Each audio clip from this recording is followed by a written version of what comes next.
Kabajamtootaa fi hordoftoota YouTube chaanaalii keenyaa keessummaa qabannee isiniif dhiyaannee jirra. Keessummaa kun maal akka ta'an, eenyu akka ta'an, hojiin isaanii maalidha, maal akka jedhan isaanii wal baranna. Baga nagaan dhuftan. Itti aansuudhaan mee eessarraa dhuftanii akkamitti isin barbaanne isin argachuu kennaaf galatooma isiniin jecha mee uummata keenyaan wal baraa.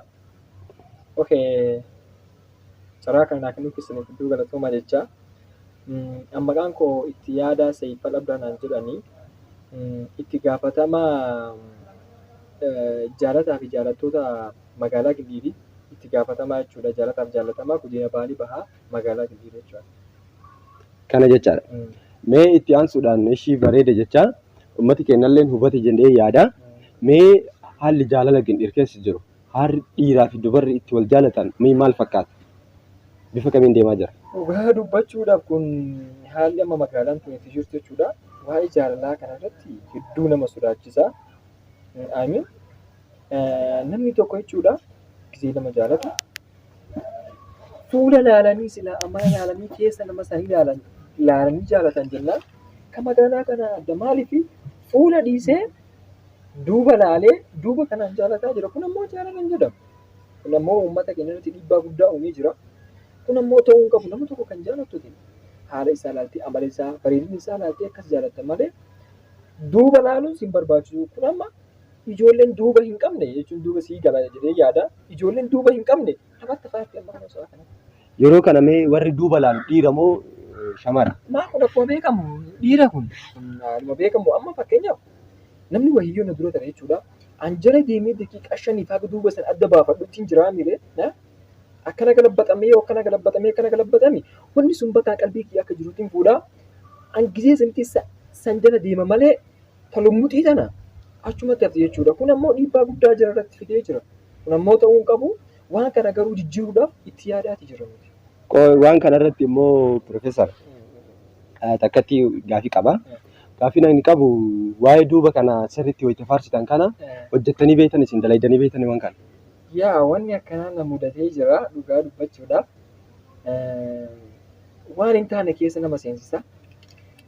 Anamma waan na mudate wayyoo sitti katitti muka ta'uu taate gaaf tokko jechuudha nama lama waliin deema durba lama waliin jira jechuudha. Takka akkana jedhaa takka lummuuxima akkasitti deemti. Karaarra osoo deemanii talummuuxii sun karaa gortee tuula immoo qaxxii nama tartee osoo isii ilaalu dhakaan gufadhee dhakatti gufadhee ilkaan tokko irraa cabe. Isinirraa cabe akkanatti irraa cabe. Ammoo duuba sanii maal laaltan? Duuba kana yaa jechuun kun gaafii gaafatamus miti. Yaa asii gala jedheen yaada waan afaan zamanaatiin maal jedhanii beektaa? Daallee waan jedhamu wayiitu jira. Sagalee mee? Daallee akkana nu dhageenyiree daallee jedhama. San laaltee jechuudha. Osoo san laaltu waan hin taane keessa seentaa. Yeroo sanitti jechuudha dhiibbaa guddaatu irra uumamee nama akkas waan akka keessatti nama mudatee jira. Ishee galatuma. Mee haalli isin itti uummata barsiisuudhaaf qabattanii karoora itti qabattanii deemtanoo maal fakkaata? Haalli nuti amma uummata barsiisuudhaaf deemaa jirru kana jechuudha. Hubannoon uummanni keenya qabu beekee baay'ee xiqqaadha. Maaliif jennaan namni amma silaa shari'attuu tamtu hayyama beektaa? Fuula amala laalii fi akkas jaalladhu jedha malee duuba kana waan irraa laalii jedhu hin jiruuti. Nu amma sanirra dhaabannee jechuudha. Haga bakka deebinee waa keessa keennee akka isiin qabaattu gochuu takka bira geennee jirra. Maaliif tuun akka jirtu duubatti hafaa jirti waan taateef manatti hafaa jirti waan taateef sababa sanii amma akkam godhaa jirra waan keessa kaawwahiitu jira. Wannoo fakkeessee jechuudha waan wahii martee waan keessa keessu santu jira. Haga san keessa keennee warra hin qabne kan akka qabaachuu godhaa jirra jechuudha. Bakka san bira geenne nuti amma sun deemaa jirruuti. Hubannoo kanallee haga dandeenye dhimma kennaa jirra garuu namni dhagahu hin jiru. Mee asumarratti Piroofeesar yaada dabalataa akka nu ta'uudhaaf mee wayitaa namni tokkoof meeqa akka jaallatu hayyamame? Yaa amma akka saayinsiin jedhutti beekte nama saayinsiin dhiirri tokko nama 11 jaallachuu qaba jedha. Akka anaa miti garuu ka jedhu saayinsiitu akkas jedha. Kana jechuun inni hukumarra qoratee wannoo xaaliyaanitti gaggeeffame tokko jira. Qorannoo xaaliyaanitti gaggeeffame tokkotu jira. Inni akkam jedha beektaa qorannoon sun afaan Ingiliffaatiin gaggeeffame.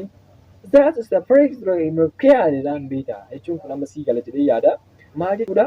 Dhiirri tokko nama kudha tokko jaalachuu qaba yaa durba kudha tokko jaalachuu qaba jedha afaan saniin jechuudha. Akka qorannoo sun gaggeeffame maaliif dhiirri kun beektee jechuun amala hedduu qaba beektee yoo amala taanii wal ta'uu taan bira dhaqaa yoo taanii wal ta'uu taan bira dhaqaa kana keessatti jechuudha akka dhiirri kun hin miidhamneef dhiirri tokko nama kudha tokko jaalachuu qaba jedhee qorannoon akkanatti. Profeesar asitti akkatti dhiifama wajjin fedhii dhiiraa qofatu eeggama jechuudha.